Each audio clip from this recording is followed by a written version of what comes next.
Hello everyone, and welcome back to Health Explained. I'm here to help you understand how your body works. You're in the right place. Every week, we break down complex medical topics, health trends, and nutrition science into simple, actionable steps you can actually use. Make sure to hit that subscribe button and let's dive straight into today's video.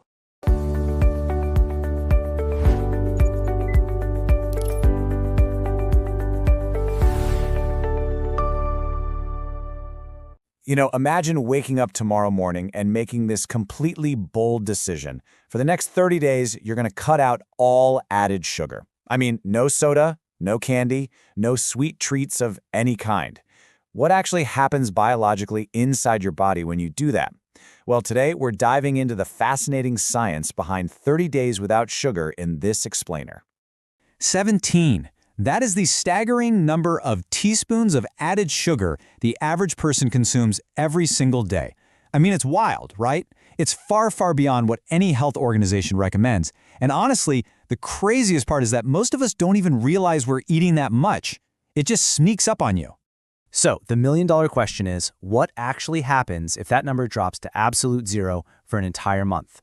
Today, we're going to follow the science to map out your body's heroic biological journey, literally from day 1 all the way to day 30. And I'll let you in on a little secret right up front. The first week, it's going to be much, much harder than the last. So here's our roadmap for the next 30 days. First, we'll define what added sugar actually is, then look at days 1 to 5, the withdrawal, days 6 to 14, the adaptation, days 15 to 30, the transformation, and finally, the verdict after 1 month. All right, part 1. What exactly is an added sugar? Just to be super clear here, we are not talking about the natural sugars found in whole fruits or milk. Those come bundled with fiber and essential nutrients, which is great.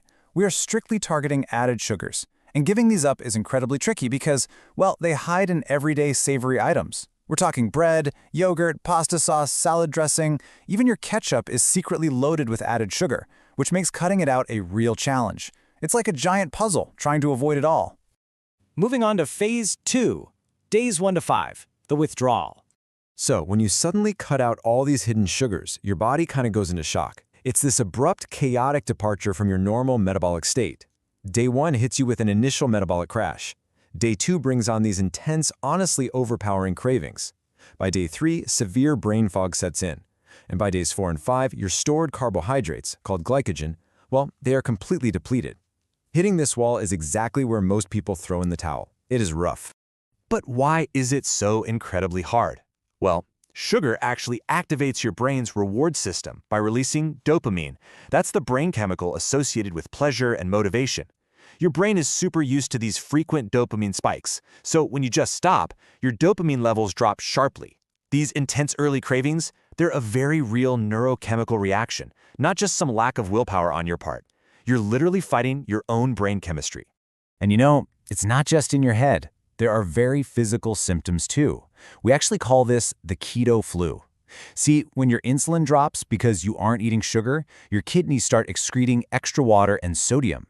This rapid shift in fluid balance is exactly what triggers those lingering tension headaches, fatigue, and even mild nausea. Your body is physically panicking as it desperately looks for quick energy. But if you can just drink some water, maybe have a pinch of salt, and push through that wall, everything changes. Which brings us to phase 3, days 6 to 14, the adaptation. During week 2, things start looking up. The internal chaos fades into highly visible external results. Days 6 and 7 bring a total reset to your taste buds. Days 8 to 11 trigger incredible changes to your skin. And by days 12 to 14, your mood and energy fully stabilize as your body just finally stops fighting the change. One of the most fascinating changes here is the taste bud reset. Your old taste buds were basically numbed by constant heavy sugar intake, always seeking out intense sweetness just to register any flavor at all. But after a week without it, they become hypersensitive. A simple piece of fruit like a strawberry or an apple suddenly tastes as intensely sweet as a rich dessert. It's wild. Your brain has completely recalibrated. And by day 8, you'll literally see a physical difference in the mirror, and it all comes down to a process called glycation.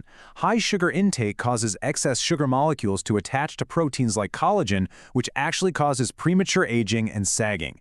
But when your insulin drops, glycation halts. Your skin clears up, it looks way less inflamed, and it loses that puffy, bloated look. It's like a natural facelift. As you finish up week 2, your energy completely transforms.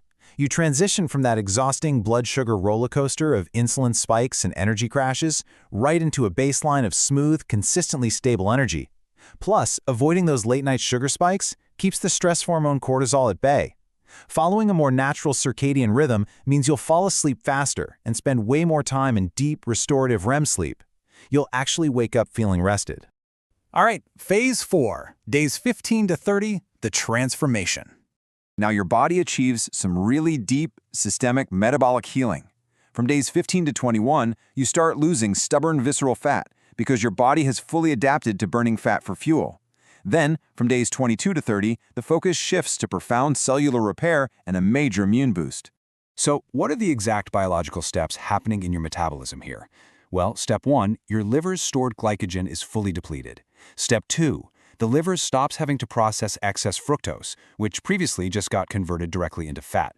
And step 3, your liver begins oxidizing and burning stored visceral fat, that really stubborn fat around your organs, for energy. This dramatically improves your overall insulin sensitivity. It's a total game changer. And the benefits aren't just physical either. They are highly cognitive. High sugar consumption actually lowers BDNF, or brain-derived neurotrophic factor. This is an absolutely essential protein for memory formation and learning. By the final week of your challenge, your BDNF levels bounce right back. This completely eliminates that lingering brain fog and leaves you with razor-sharp mental clarity and focus. By the end of the month, the compounding systemic benefits are truly incredible. You will likely see lower triglycerides and improved resting blood pressure, which means fantastic long-term heart health. Plus, without constant sugar spikes suppressing their activity, your white blood cells become significantly more active. Your immune system is now far better equipped to fight off seasonal bugs. You're basically building a stronger internal fortress. Finally, let's get to the verdict after 1 month. You've gone from a sugar-dependent state to a remarkably metabolically flexible baseline. And that leads us to the absolute most important takeaway.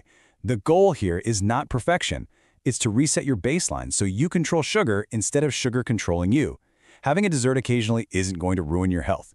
This 30-day reset is simply about breaking uncontrollable daily habits and getting your power back. So I want to turn it over to you for a second. Which sugary food would be the absolute hardest for you to give up for 30 days? Think about it, because understanding your own cravings is the very first step to mastering them. Thank you so much for joining me on this explainer, and I'll catch you next time as we dive into more fascinating science.